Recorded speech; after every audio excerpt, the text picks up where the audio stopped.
I'm Jonathan, and today we are doing Top 5 Wednesdays, and this week's topic is mentors and teachers in literature. And we're going to do it from 5 down. For my number 5 pick, I've got Fra Aurolo from Anathem by Neil Stephenson. I don't want to talk too much about this character because this book's on Haley's to-read list, and I'm really excited for her to read it, and I don't want to spoil anything, and there are spoilers to be had. But he is a very interesting teacher who his students are the main characters of the story, and really leads them on a kind of a Socratic mentor-y type, getting them to ask the questions and find their own path to knowledge and all that. And it's pretty enjoyable despite his really kind of not the most prominent role in the book. But my number 5 pick is Miss Who from A Wrinkle in Time. She is my favorite of the 3 Misses, and I really think that it's interesting to have a teacher or mentor who does not simply try and, she doesn't come off like a fount of knowledge, she comes off like a repository of knowledge. She is taking other people's words and making them meaningful in context, and I think that's really, in a lot of ways, what teachers do. So, I really liked her.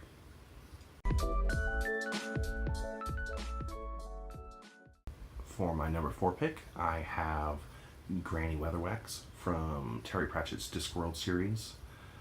She is a very inimitable teacher, by which I mean she's a mean old coot, but in a good way.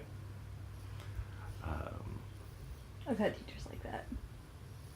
I mean, she's like your mean grandma who, knows the answers but doesn't have a lot of patience with people being silly. Fair enough. My number 4 pick is Gandalf the Grey from The Hobbit and Lord of the Rings. I think he's hilarious and extremely inclined to let people teach themselves as opposed to imparting knowledge to them. He lets people make their mistakes, and he makes a point to tell them afterwards why they were important, which I like. For my number 3 pick, I've got Professor Bernardo Dela from The Moon is Harsh Mistress by Robert Heinlein. I think I have it here behind me. He is a really interesting character to me. I don't necessarily it's a very political book in a lot of ways, and I don't necessarily agree with every view he espouses or anything like that, but I really enjoy that he's just got this whole mentality of never being able to stop being a teacher, and the book is about overthrowing a corrupt government and political revolution and all that, and you kind of get the impression that he's not he's engaged in it just purely as because I want to teach people things, and it's just this bizarre education via violent political revolution, and it's weird but charming, and I don't know, I enjoy it. My 3rd pick is Mr. Freeman, the art teacher from Speak. When I first read that book, I was very young, and he was a very important character to me. He really resonated with me because a lot of my teachers were really good teachers, and he really seemed like a real person. He seems like somebody I know, and he's incredibly well written, and he is really good at a job I don't think he really had any intention of doing.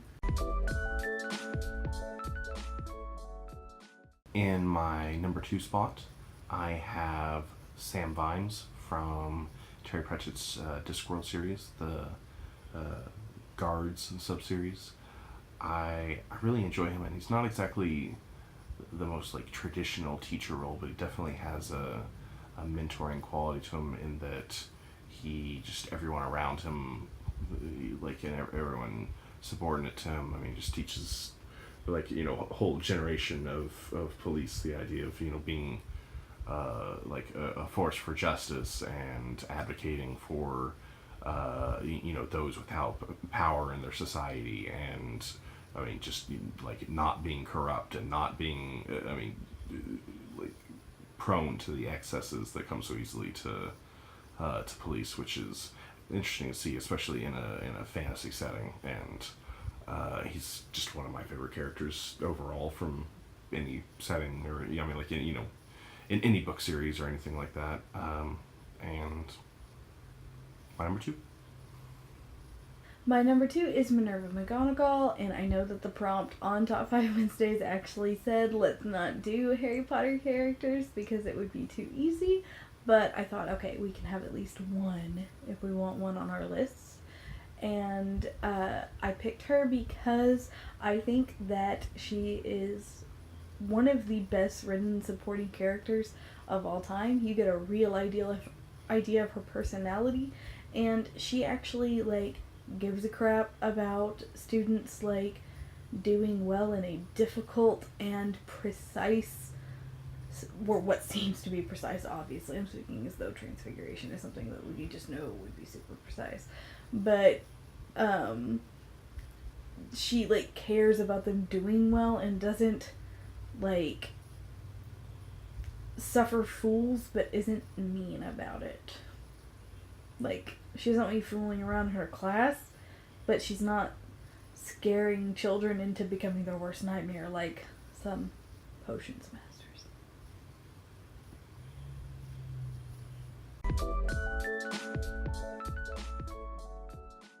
And for my number 1 pick, so I didn't actually know about the prescription against picking from Harry Potter for this tag, and not knowing that, I picked Remus Lupin as my number 1 pick. So sorry for anyone watching this who's like, oh, that's just such an obvious easy pick, but well, when I was thinking about it, it's like, okay, who's my number 1? Well, obviously the easy pick is Remus Lupin, so I'm just gonna go with that. So, I mean, I don't really feel like it requires just a whole lot of explanation, but to anyone who's not aware, I mean, he's a fantastic teacher who just clearly cares about the, well-being and the education of his students, and just, I mean, is unceasingly dedicated despite a lot of personal hardship. And, I mean, he is an excellent mentor and teacher, so... My number 1 is Miles of Allow from the, I think he's only in the Song of the Lioness Quartet, but he might be in the other Tortall books. I'm just not quite sure, honestly, on the spot. By Tamara Pierce, and he is, like, the epitome of the teacher who goes above and beyond for their students. He has his failings as a person. He is not written with a rose-tinted lens. He is a person, but he is profoundly dedicated to his work and a very good person, and also values history in a way that made me start valuing history, because I really didn't much care for it up until the point I read those books. So, it made a huge personal impact. Even though he's fictional, he taught me something. And that's all 5 from each of us. If you are interested in this kind of community effort, I will link the Goodreads group for the Top 5 Wednesdays in the Doodly-Doo, along with all the books we mentioned and our personal Goodreads. And if you liked the video, go ahead and give us a like. We'd love to hear from anyone who wants to share their top 5 to this question, so leave us a comment. And if you want to see more videos from us, go ahead and give us a subscribe, and we hope to see you guys again soon. So.